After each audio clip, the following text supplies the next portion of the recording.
Salut YouTube, bon j'espère que ça roule les mecs. Aujourd'hui je vous retrouve sur une vidéo où je vais vous montrer comment je fais l'impression dans une maison neuve. Donc vous avez peut-être déjà vu une vidéo auparavant. Je préfère laisser les choses assez souples sur les vidéos, pas rester trop cadré parce que moi je suis pas comme ça. J'aime bien prendre les choses comme elles viennent à ce moment-là sans trop les calculer. Après j'espère que vous allez pouvoir choper des informations dedans et puis que ça puisse vous aider dans votre projet.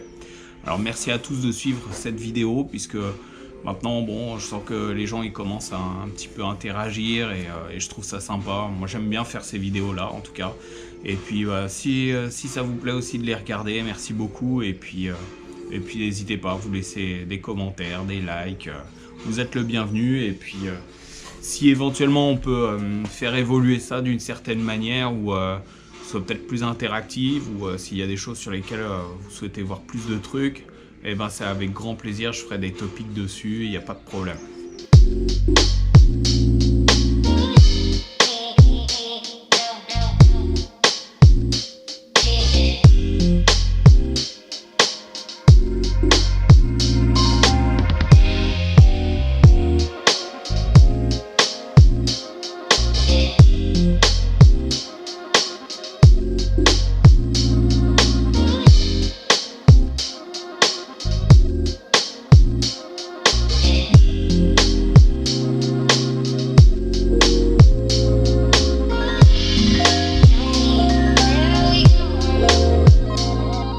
Voilà, on est dans le salon. La première étape à laquelle penser avant d'imprimer, c'est d'abord de vous dire que tout doit être absolument masqué. Alors, le meilleur des cas, c'est d'abord de masquer, ensuite de poncer tout au support. Pourquoi dans cet ordre-là? Parce que si vous poncez avant de masquer, vous risquez d'avoir plein de poussière qui va rester, même en aspirant bien, et votre scotch risque de moins bien accrocher après. Donc quand vous pulvérisez avec la pression du pistolet, vous risquez en fait de voir les bâches se décoller et avoir de la peinture partout. Donc là ici tout a été fait, donc on avait poncé ici en premier et puis les sols ont été faits après. Alors ici donc tout a été prêt, hein. On a fait tout le masquage, tout le ponçage et donc je vais passer en peinture. Ce que je fais toujours, je laisse ma machine dans le camion et ensuite je tire mon câble jusqu'à l'endroit le plus éloigné de la maison. Donc là en l'occurrence c'est ici, c'est pour cette salle de bain.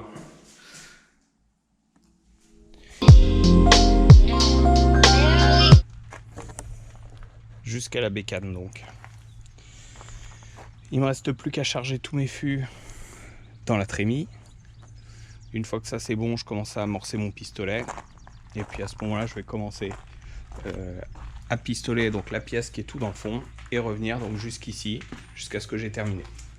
Mais juste avant de commencer en fait, ce que je vais faire c'est m'assurer que j'ai bien mis une sous-couche spéciale sur ces encadrements de porte. Vous voyez là au toucher on sent que c'est super lisse. Sur ces encadrements de porte je mets une peinture spéciale d'accroche qui s'appelle l'Aquaprime isolant.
est c'est fini pour la sous-couche.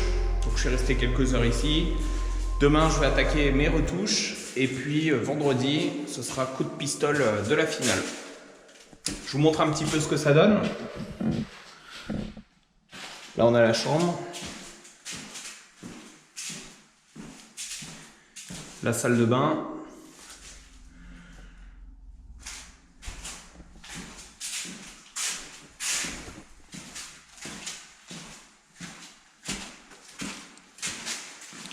Le salon. Je sais pas ce que vous en pensez, mais franchement, en blanc comme ça, déjà ça claque. Tiens, ici, il y a un manque ici. Pas bien. Je mettrai un petit coup de pinceau.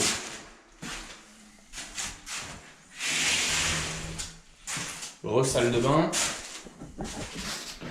Donc ça fait ça ici généralement parce qu'ils mettent du silicone. La peinture elle a du mal à accrocher dessus. Donc la technique c'est de mettre une impression spéciale. Dessus on peut mettre l'Aderprime. L'Aderprime c'est une peinture solvantée d'accroche. De chez Uniqlo pareil. Et puis ça tient bien là-dessus. La petite chambre. Porte à galandage, ça je ferai ça plus tard. J'aime bien d'abord tailler bien dans la masse et après on fait les petites choses après. Voilà, donc après pour la bécane, ce qu'on fait, là il reste plus grand chose. Ça je le sors, ce machin là, la durite. Je remets dans un fût, dans un autre fût. Je chinte toute ma peinture. Et pour rincer, on y va avec un bon fût de 16 litres et c'est pas mal. Ça suffit large.